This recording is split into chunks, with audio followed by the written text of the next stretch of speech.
Yeah. Anyways, ito na po mga kasambahay, isa sa mga sponsors po natin ang nagsagawa ng isang masayang event. Panoodin po nating lahat. Isang online-based non-government organization na aktibo sa public service ang nabuo dahil naging inspirasyon nito ang naging pagdadamayan at tulungan ng mga Pinoy noong nakaraang pagsalanta ni Ondoy.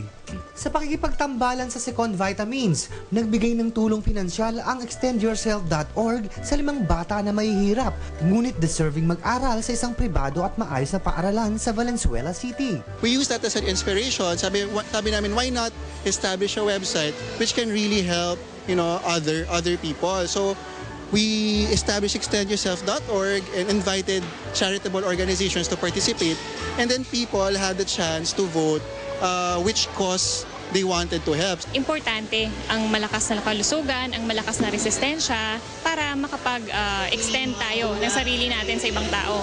Maibahagi natin yung lakas natin sa ibang tao.